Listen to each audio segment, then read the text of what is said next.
Northern Ireland team manager, Michael O'Neill. Good to see you again, man. Good to see you, Pete. How are you? I'm very well, thank you very much. Last time we spoke was before Christmas.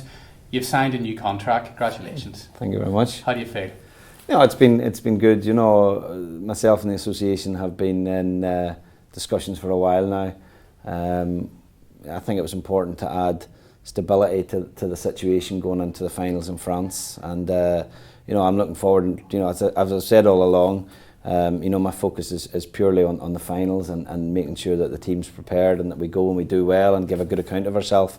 But it's nice that the contract situation is resolved, and as I say, we can look forward to the finals and beyond. And I'm enjoying the job. I want to continue to enjoy the job, and the best way to do that is to continue to have good results and be successful. I think they're getting you cheap.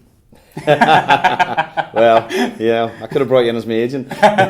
Right, so we're sitting here at the National Football Stadium at Windsor Park, the new name. I suppose it's a great surrounding now, isn't it? It's phenomenal. This is the first time I've been in it since the offices have been opened, and it's great to see all the staff in here. Beforehand the staff were spread across two buildings, and it was difficult at times to have that sort of interaction and communication, but this is phenomenal. Just the whole, I think it will play a huge factor in the development of football here in Northern Ireland. We know already the atmosphere that's in the stadium. Anyone that's been at any of the games in the qualification has commented on the atmosphere. Anyone who's come to the games from any of the media people who've come from the UK, I think, have really been taken aback by the noise level in the stadium, the support the team got, and I think that's only going to increase with the stadium. It's a beautiful structure, it's a beautiful stadium, and it's it shows you what you can do, and hopefully, as I say, it's the first step to sustained success here for Northern Ireland football. So 2015, it's gone, we've qualified, you won those two accolades, RTE and the BBC Sports Personality of the Year, Manager of the Year, which was phenomenal for you. Has it started to sink in now what's in front of you and the expectation levels? Yeah, I think so.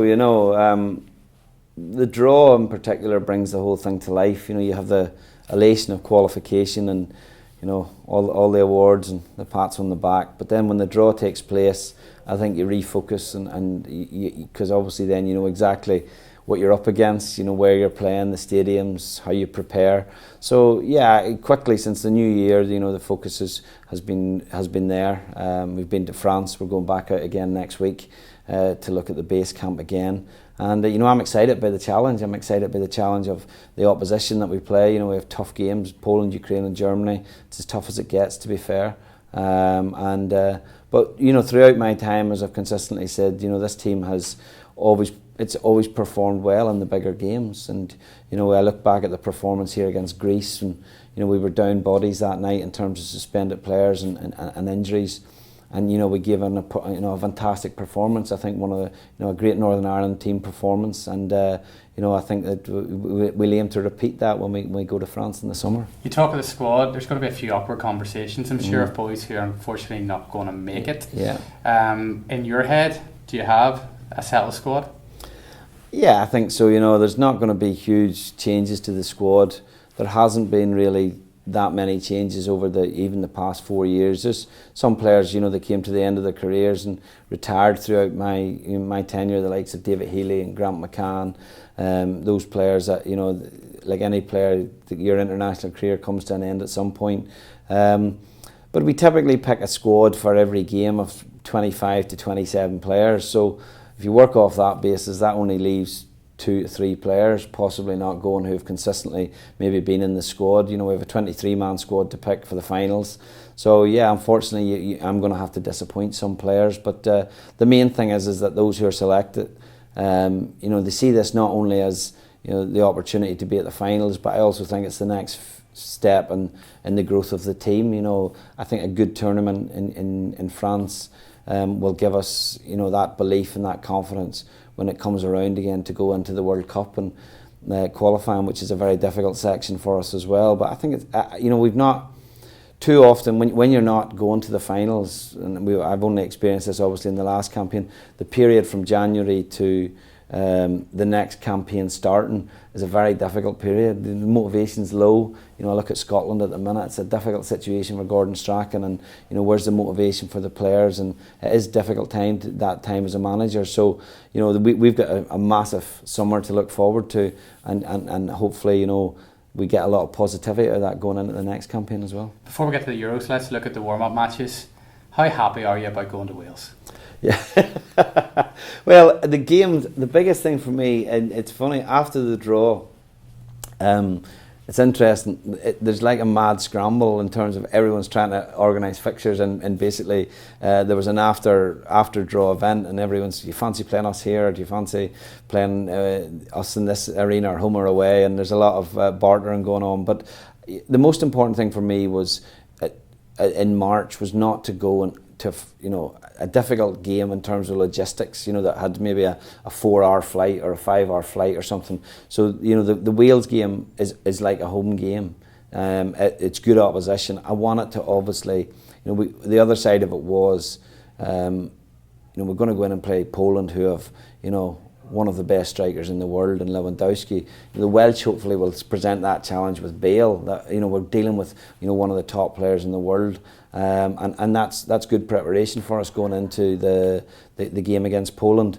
Equally, you know, we come back here and we play Slovenia after that, so it's a nice, the players can get back here. It's an easy trip for them at a stage of the season when, you know, they have a lot of pressure at their clubs. You know, March is always at the time, you know, are they in a relegation battle? Are they in a promotion battle? You know, and I thought it was important to keep it as straightforward as possible. So delighted with those two games. And then we hit Belarus for 5 at home. Feel good factor before we get to France? Well, yeah, I mean, again, we were offered maybe more glamorous games, but the dates that we were offered them didn't suit with our preparation, and that was the key, is to make sure when we sat down with the medical team and sat down with the sports science team, we set out a structure and a schedule, and we didn't deviate too far from that in relation to the dates that we wanted the games.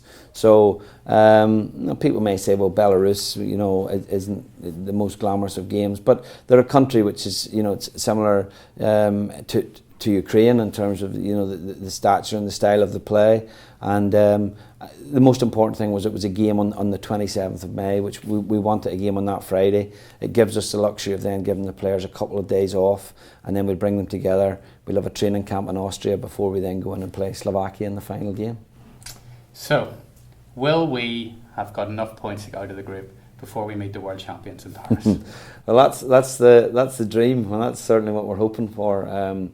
You know, you look at the qualification process, and with the 4 best placed third teams having the option to go to a round of 16, you know, the fact that there's a round of 16 in the tournament creates that opportunity, I think, for a lot of the countries, and particularly the smaller countries. But you know, when you look at it, you probably think, you know, 4 points is going to put you in a strong position, and you know, our best chance, in all honesty, will be to get 4 points off Ukraine and Poland. So that's what we've got to aim for. And but if we go into that final game with something to play for, that's a positive as well. And we've shown in the past that we can spring surprises. The tournament experience will be new for us as a team as well. And you know, it's going to be a big challenge. But you know, as I say, I certainly believe that based on what we've seen in qualification, that we can do that. We won our group after all. People, I think, at times have overlooked that a little bit, and you know, I think the other teams won't relish the prospect of playing us, because they'll probably look at their own expectation levels in their own countries will be high. I think they'll play, well, we're a small country, you'll be expected to beat Northern Ireland, yet they'll know at the back of their mind, well, they won their group. You know, it's a bit like teams now who play Iceland. They know they're expected to beat Iceland, but they know it's going to be a very difficult game, and you know, I think that's the prospect that we will present to the opponents. Now, when it comes to the squad and the players, do you reckon there'll be a few players in our team that will go there and rise to the occasion massively and really embrace it? And do you think there'll be a few players who'll feel quite daunted by the whole experience?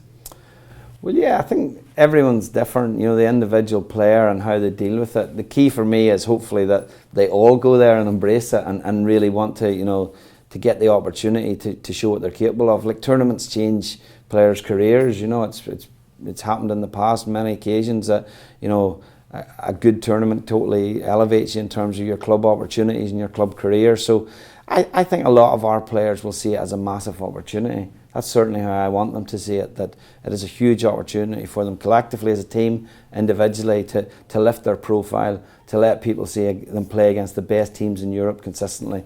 We don't have players, we have no one in our squad, for example, playing Champions League football now since Johnny's moved from Manchester United. So this is the next highest level you can get. So hopefully, as I say, they all embrace it.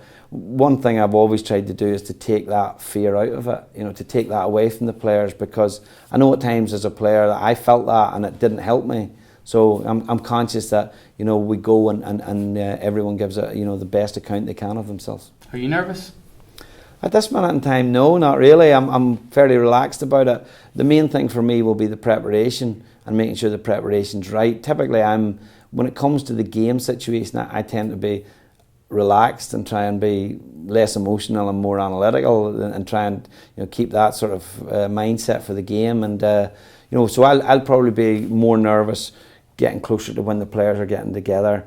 Going through the last few weeks of the season, making sure no one hopefully picks up an injury or anything like that. There's so much of the preparation. There's so many variables that I'm not in control of, unfortunately. I just hope that everyone stays fit, and is in the right frame of mind when we get them together. And then the intensity of it will start to build from. I think we have everyone together from about 18th, 19th of May. And the preparation starts in earnest then for obviously the first game on the 12th of June.